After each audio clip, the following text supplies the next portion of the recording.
the other thing that came out of Disney was your boyfriend. Yeah, my partner in crime. Yes. Yeah, and part of the bio that I put up about you was that it was a long distance relationship. And I know that I don't know, don't want to say it wrong. Is he a captain of the ship?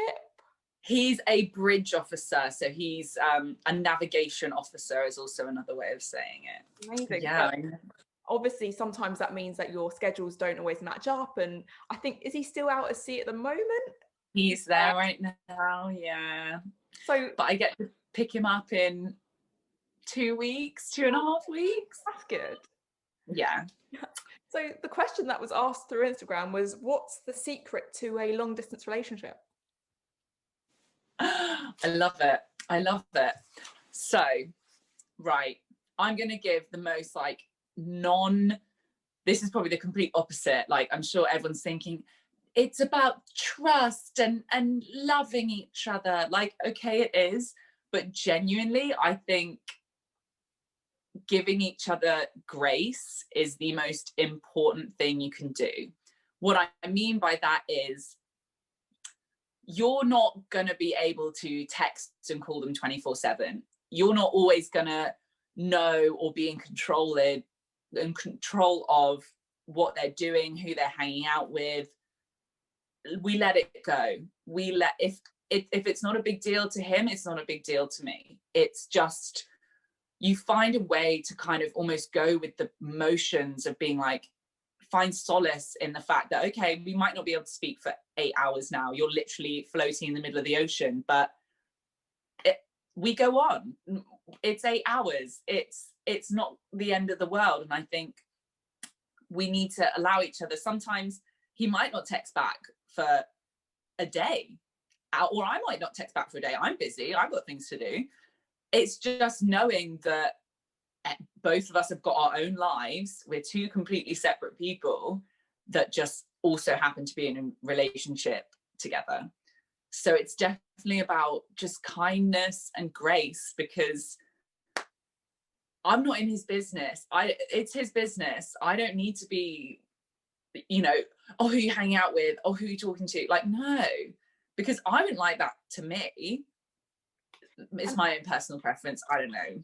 And I mean, also, I love that for a start. That sounds ideal. I mean, I think in practice for some people it might be quite difficult. So what you're doing is really cool. I remember hearing someone else speak about something like this, and it was just like, I want my partner to choose me. I don't want to make them feel like they're stuck. So if you feel happier somewhere else or with someone else, I want you to make that choice. Like, and that's the part of that love thing. It's what, if you love someone, it's not about holding on to them as tight as you can. It's about loving them whether they love you or not, right?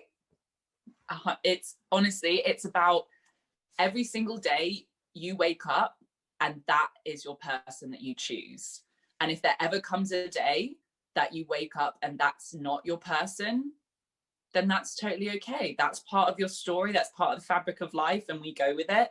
So, like, honestly, you almost took the words out of my mouth, because that's how me and my boyfriend speak about it. It's like, this works because we're choosing each other. We're choosing to make it work.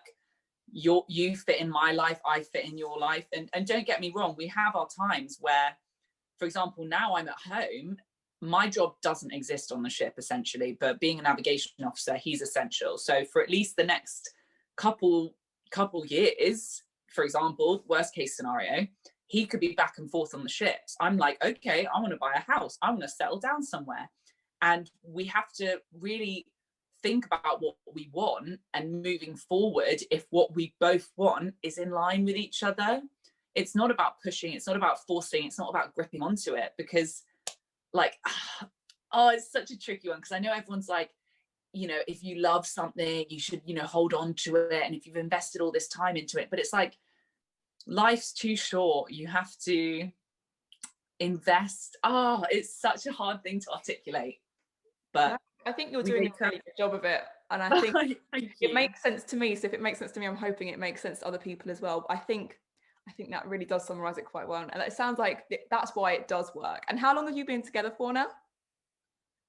In July, it will be 3 years. Oh, lovely. But in that 3 years, how long have we actually been together in real life? Probably like 10 months.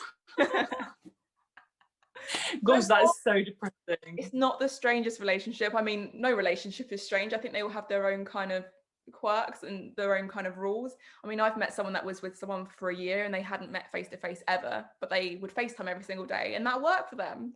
But to me, that was really strange. But that's why we can't really look into other people's relationships, because it doesn't really work like that, I guess. I was gonna say, I think you would love a long distance relationship because you're such a strong, independent woman.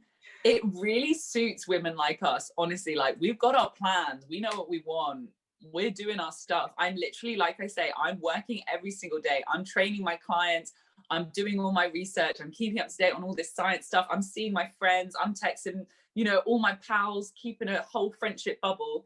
And then my boyfriend just like nicely slots into my life, like every now and again, you know? You know what? It sounds like my ideal, but if you ask any of my ex-boyfriends, they probably won't agree with you. But maybe this is the next phase of my life, you know? Yeah, you got to do it for you. Whatever, we'll see. That's what I'm moving more towards, for sure. Great advice there.